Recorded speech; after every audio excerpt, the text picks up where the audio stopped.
When I got it in November, it was a week before Thanksgiving, and I was like, if I didn't get it, right? You know what I mean? And I felt like I was like, well, you know, part of me felt like I was bound to get it, but there was like a vaccine in sight. So I was like, I'm almost gonna. I knew we were gonna be in the first line of people to get the vaccine. So I was like, I might make it.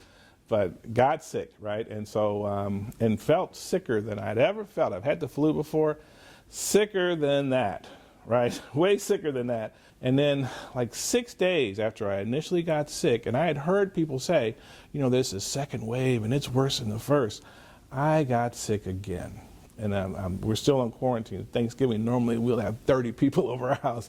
We're on quarantine, so it's just our nucleus family. And I'm laying in bed saying, I'm gonna go downstairs and eat with the family, or at least sit with them. Never got up. Went to the Cleveland Clinic main campus. They immediately admitted me because my oxygenation was so low. My chest x-ray was terrible. I was breathing terrible. So he put me in the hospital, and I'm still feeling bad, right? I'm breathing and achy, but they're giving me some medicine, and they gave me like the remdesivir. I remember getting an IV infusion of that, and I stopped having fevers because I had fevers. I had been having fevers so routinely, like 103, 104.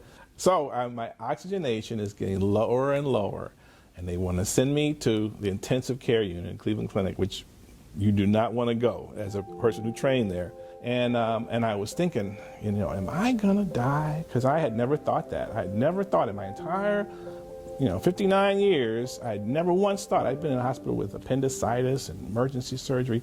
Never once entered my mind that I wouldn't make it. But I thought there, I said, man, am I gonna die? So I sort of said, this is gonna be over. I called my sister. I said, we gotta start praying. This is what we're doing here. Is it working? So she kicked in a ton of people, and everyone started texting me, we're praying for you, praying for you. And then the doctor put me on a diuretic. When I came in, I was profoundly dehydrated, so it given me a lot of IV fluid. And so once they kind of put me on a diuretic, I came the other way around. And ultimately they sent me home. So once they sent me home on oxygen. I was on 4 liters of oxygen, nasal cannula in my nose.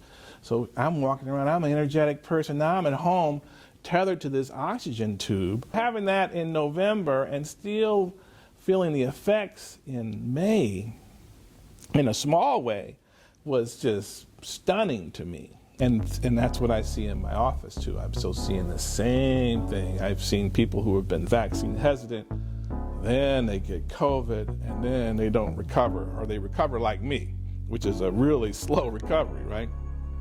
And so in order to protect myself, I have to have the vaccine. And if you don't want to go through a 6-month odyssey that could have ended in death like I did, you should get the vaccine.